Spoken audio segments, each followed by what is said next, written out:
What's going on, everyone? My name's No Pun Intended, and welcome to coverage of my Week 2 match for the United Pokemon Association. If you guys enjoy my Draft League content, please make sure to leave a like or a comment on this video. I would very much appreciate any and all feedback. But today, we are taking on Jake, coach of the Virginia Tech Froakies. And I gotta be honest, guys, I hate his team. I hate having to prep for it. He has way too many threats that I don't think I can handle all of them. In my draft analysis, I talked about how there were a lot of mons I felt were valued a tier too high, but for Jake's team, I really don't feel that's the case. I think he got very good value for his picks. I think they play up to the tiers that they were designated to, and my team does not have a very good matchup individually against the mons that he has either. He's got Mega Lopunny and Weavile, who are two really fast, really strong priority users. He's got the unholy trinity of mons that are really annoying to kill in Shaman, Togekiss, and Pyukumuku. Golurk is a huge problem for my team because 2 of my 4 ground resists are weak to Ghost.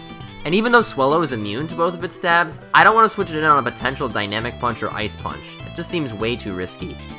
And that's without even getting into mons like Jirachi or Raikou or Emboar, who you have to take a lot of different precautions to prepare for each different kind of set they could run. I just really don't like this team. It feels like any 6 mons he could bring, he would beat any 6 mons I would bring. My preparation for this game was also influenced by the drubbing I received in week 1. So rather than go with a more conservative defensive-based approach, I elected to use a more offensive team and try to take control of my own destiny, as it were. I guess you could say I'm executing a stance change. God, my jokes are so bad. Let's just quickly talk about the team that I brought. First mon I have is Life Orb Nasty Plot Lucario, which I consider my last line of offense. This is the mon I anticipate cleaning up the game at the end. I chose a special set because I wanted to use Vacuum Wave to take out Weavile and Mega Lopunny before it hits me, knowing that Lucario resists both of their priority moves. Nasty Plot breaks past his walls that aren't unaware Pyukumuku, which I have a Tapu Fini, so I'm not worried about. And Dark Pulse is the coverage move of choice to do additional damage to Rachi and Golurk if they end up being his specially defensive Pokemon. We have Physical Swallow, featuring the famous Walled by Steel-type set, with Brave Bird, Facade, and Quick Attack. Regardless, Weavile speed ties with it, and only Lopunny moves faster than it. I had to bring Brave Bird to be able to hit Golurk. Thankfully, this was my last anti-Golurk measure, and his team has a few mons in Shaman and Emboar that are weak to it as well. Roost is in case I'm in against a mon like Alomomola that attempts to recover stall me out, so I can stay alive to get off more hits. I would have loved to have U-turn on this set, but I just didn't have the room for it. What I need Swellow to be is a strong breaker against the physically defensive mons he's likely to bring. I'm running 2 Scarfers this week, the first being Mixed Victini. I chose Blue Flare as my Fire Stab over Recreate because A, Shaman usually gets one with more physical defense than special defense, and B, I don't want to lose my speed and then get Pursuit trapped by Weavile. Bull Strike is my coverage move to super effectively hit Togekiss and the Bulky Waters. A bit of a fun fact, I was actually thinking about going Fusion Bolt and Fusion Flare instead to get a 200 base power move on the second turn after I use one of those moves, but considering I'm Scarfed, I figured I wouldn't get much of an opportunity to use them consecutively, unless I found a mon worthy enough of getting Trick Scarfed.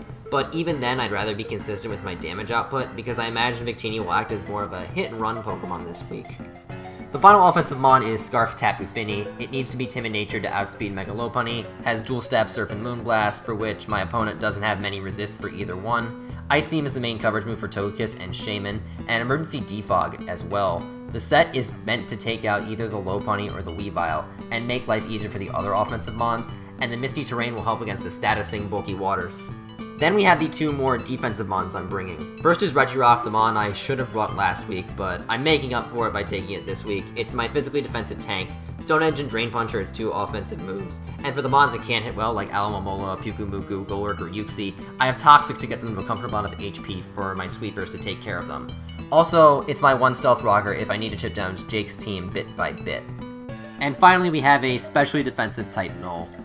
The main reason it's here is to check mons like Raikou and Shaman that can Volt Switch around on me. I didn't want to bring Latios because I got worried that Raikou could potentially Volt Switch, go into Weavile, and then I would get Pursuit Trap with Mega Latios.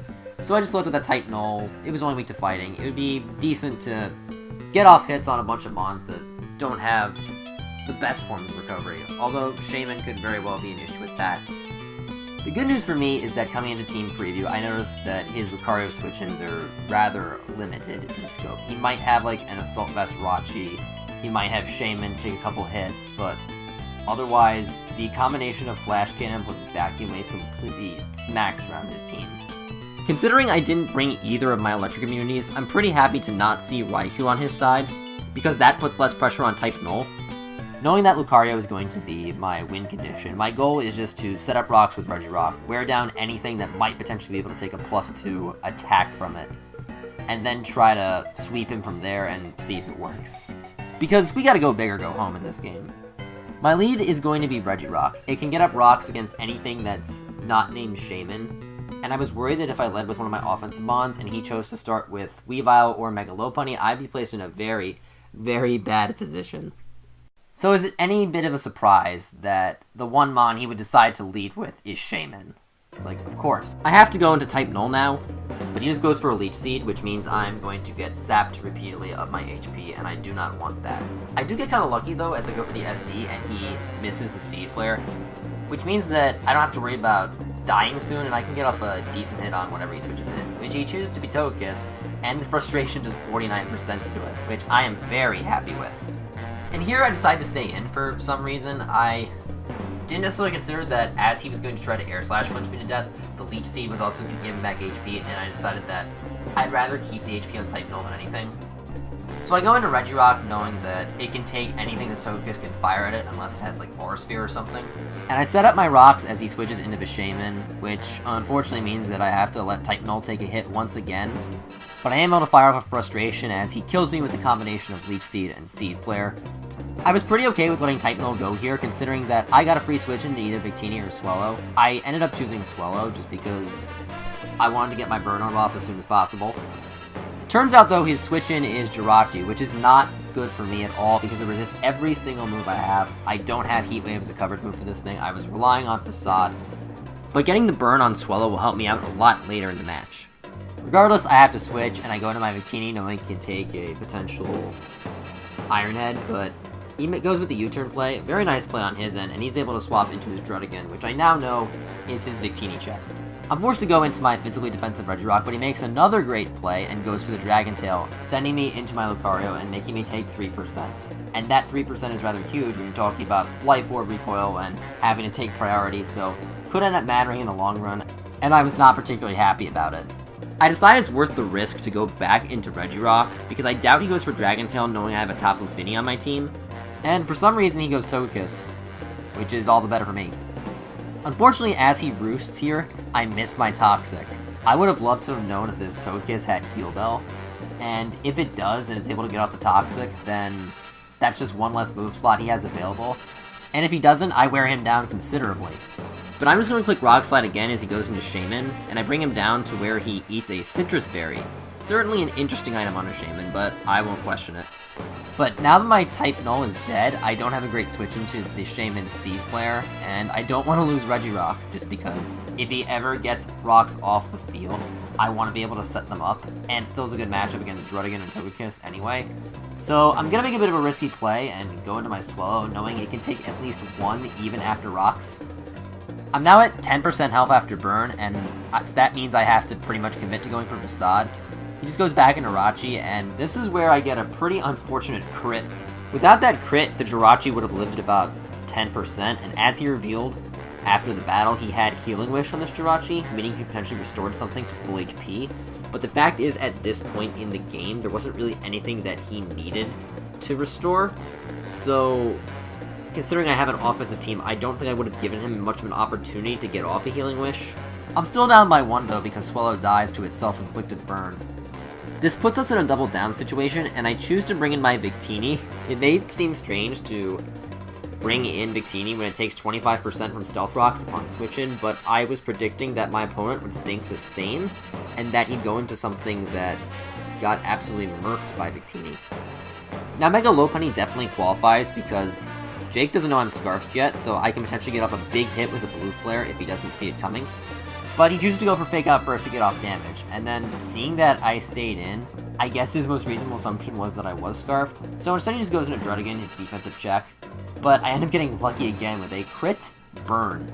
This is huge. This is the biggest hacks of the game, even bigger than that crit on the Jirachi by my Swellow. If I hadn't gotten that burn, this pursuit from the Druddigan would have killed Victini straight up. Fact is, I didn't even know Druddigan got pursuit. And I wouldn't have been able to use Victini as death fodder when I really needed it. But now I'm in with Finny. I haven't revealed my Scarf yet, and I'm gonna lock myself into Moonblast as he swaps into Shaman. And Finny comes so close to being able to 2-hit KO.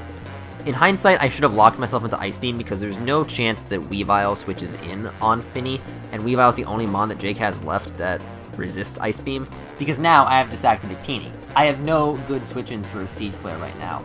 And this is where that earlier burn on the Druddigan comes into play, because it means I don't have to sack Finny or Regirock, I can just let Victini go instead. But now I'm in a bit of a predicament, because I only have 3 mons left that can switch into this Shaman. And Tapu Fini and Regirock are both weak to Grass. And I'm not going to get very much mileage out of switching into them. So my only hope at this point is to swap into Lucario and try to sweep right here. This is very risky because Shaman could potentially have Earth Power in its moveset. He still has not revealed the 4th move on that beyond Leech Seed Synthesis and Seed Flare. And Earth Power from a defensive Shaman still does 60% to Lucario. So the big question that will determine the outcome of this match is, does he have the Earth Power on Shaman? If he does, he'll go for it. If he doesn't, he'll switch out right here. And just as the Aegislash were about to slip from the end of their rope, along came their savior, Lucario, to pull them back up. Lucario was an unloved soul on his own team. In his prime, he had carried himself to B tier due to his mastery of the Aegislash scheme many seasons ago, and came within an eyelash of a League MVP award as a free agent pickup. But Lucario would soon find himself languishing on the bench, game after game. At one point, his head coach even said he was the most lucky mon on the team to get cut. This fallen star wondered if he would ever get another chance to shine in the heavens and prove he still had the muscle and the mind to be a threat in an evolving metagame. With the passage of time working against him, and in spite of his head coach's disparaging words, Lucario was finally inserted into the starting lineup for the first time in years. The result was just as any moviegoer would expect.